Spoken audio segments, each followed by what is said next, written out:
Yeter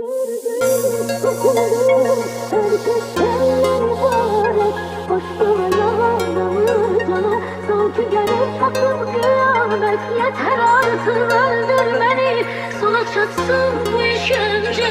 Senin kesin ceza değil, bildiğin ağır cinayet. Gördüğüm, takıldığım herkes senden ibaret.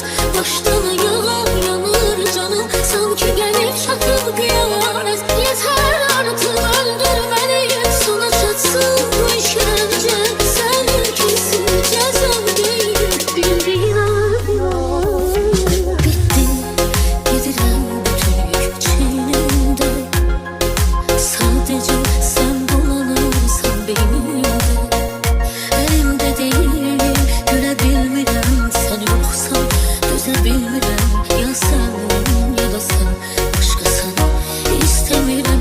Elimde değilim, görebilmirem. Sen yoksan düzebilmirem. Ya sen ya da sen başkasını istemirem.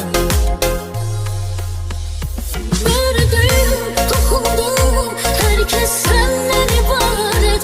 Baştan yalan yanır canım, sanki gelip çatıp kıyamet. Yeter artık öldürmeni, sona çatsın bu işkence.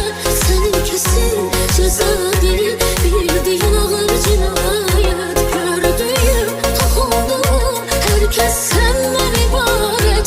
Baştan yalan yanır canım, sanki gelip çatıp kıyamet. Yeter artık öldürmeni, sona çatsın bu işkence. Senin kesin ceza değil, bildiğin ağır cinayet.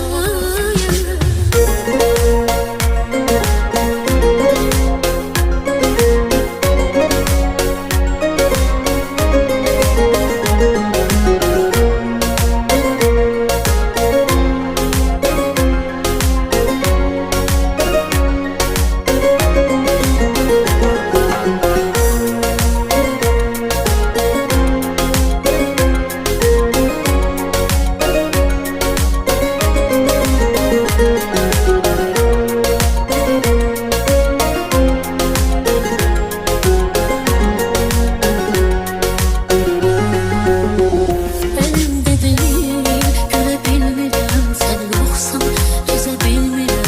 Ya sen ya da sen başkasını istemirem. Elimde değil, görebilmirem. Sen yoksan düzebilmirem. Ya sen ya da sen başkasını istemirem.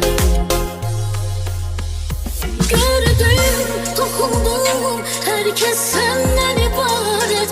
Baştan yalan yanır canım, sanki gelip çatıp kıyamet. Yeter artık öldürmeni, sona çatsın bu işkence.